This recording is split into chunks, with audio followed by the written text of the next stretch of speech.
you should be cheering for what I'm doing, right? You should be congratulating me for how far I've come and for having the courage and the bravery to make videos and to show up. Like, that deserves recognition and encouragement and support, not criticism. Hey y'all, it's Chimdi, and I am back to make a video in response to a comment. So the beautiful Liv said, I'd love to hear your perspective on showing up when things aren't perfect.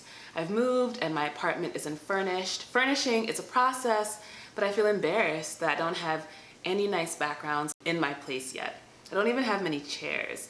I have a sofa, but that's in the largest room and it's echoey. It's not good for filming yet. But I want to get started. How do you get over showing up imperfectly? So thank you so much for asking this question, Liv. And I think you know, if you've watched my videos, what we're gonna do, all right?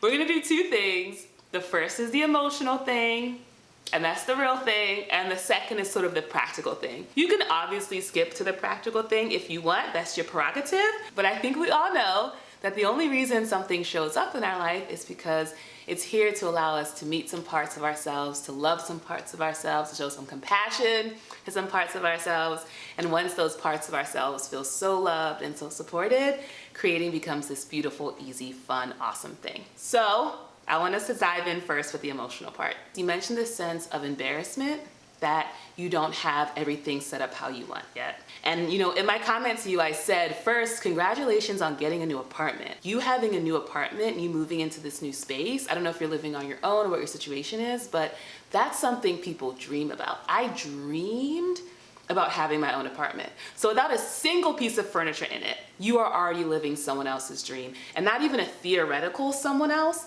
real human people, including me, used to have that exact dream. So already there's nothing to be embarrassed about because you're actually living a dream life. But of course you can know that intellectually and not know that in your body.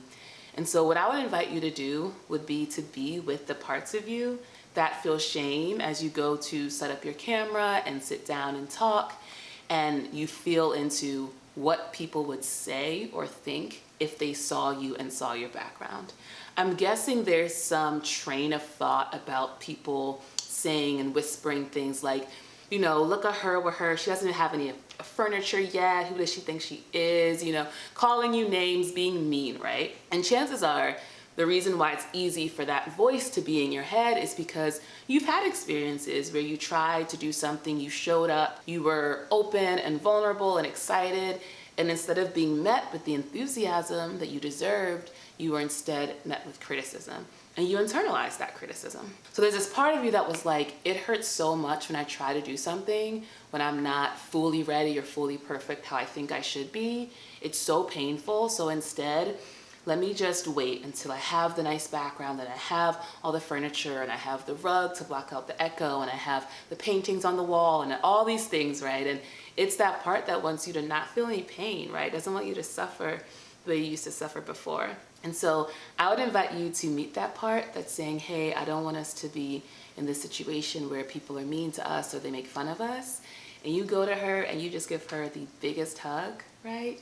Or maybe you go to the situations where you were treated in this unkind way and you stick up for yourself. You be that person who you needed in that moment and say, hey, you know, I'm really proud of what I've been able to do. This is actually really cool. This is a major accomplishment. You know, this deserves applause, right? You should be cheering for what I'm doing, right? You should be congratulating me for how far I've come and for having the courage and the bravery to make videos and to show up. Like, that deserves recognition and encouragement and support, not criticism, right?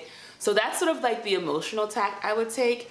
As you're doing the emotional work, I would encourage you to just be with sort of where the feelings live in your body. So when you think about the shame, maybe, you know, you hunch over like this, or there's like a knot in your stomach.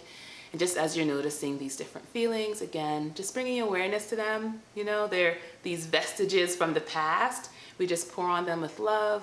We let them be there. We let how we feel be okay. In this process of melting, you may cry a couple tears. You know me, girl. You know how I feel about crying. And also, if your pronouns are not girl, let me know and I apologize. But you know me, right? You gotta weep it out. So you give a good weep, you feel how you need it to feel during those times, you comfort yourself, and then you get to be in the excitement. And so, taking it to the more practical side of things, first off, this process of being in a new space is super exciting And the process of furnishing a space is super exciting. So you get to include your viewers in the journey of you getting more comfortable in your space and having it fill out, right? People will get excited with you as you're like, hey y'all, guess you got a new rug? And even if that's not what you're talking about in your video, it can be part of what they're noticing and seeing, and they're celebrating it with you. Because anyone who has wanted their own space, I know for me, I feel so excited when I see other people get to realize the dream, because it feels more real to me, right? So you get to make your journey be a part of the process, and it gives something for your viewers to walk along with you on. I know for me, I'm doing this debt-free journey on my channel. I would love to come on here when the debt's already paid off and I can just be like, look at me, I did it, right? It's uncomfortable to be like, hey, I already have this big debt. And every video we do a little bit more, we do a little bit more, but it's still tens of thousands of dollars, so we're gonna do a little bit more. Like, it'd be amazing if I could jump to the end, but I know the value is in the process. So that's one thing. The other approach you can take is actually leveraging your outdoor spaces. I don't know what climate you're in, so if you're able to shoot outside at all, given if you're like in a winter climate right now, but that could be something, is just, you know, going out in nature, you know, and filming there. You could also use this as an excuse to be out in the world more and make more videos in public. Vlogging in public to me is so scary, you know, not so scary, but it's a little uncomfortable. It can feel a little awkward. But I think part of why we like watching vlogs is because we're in someone else's life and we're in their world, and we know what it's like to be at a restaurant or at a cafe or to be out at the park.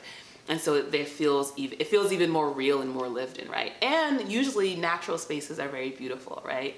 Even if it's spaces like cafes or indoor spaces, if you know the climate doesn't allow for that, it can be a great way for you to test out if you have a microphone that can shoot remotely. That way you're not having to like project and speak into a directional mic like I do.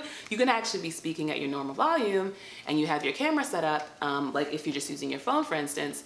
And that way you're making a whole YouTube video out in public somewhere, and it's not that big of a deal, right? So that's be the two things that I would consider, would be bringing people into your space or going out into the world. But the ultimate thing is to really just be with the feelings that come up, because the fact that you have your own apartment, your own space, is so freaking cool. And like the main feeling should be one of pride and accomplishment and excitement, because it is so freaking cool that you did that, and I'm so proud of you. All right, I hope this video was helpful. Let me know in the comments if it was, and let me know if you have any other questions, folks who are watching, about your creative journey. Definitely drop it in the comments below. All right, love you, bye.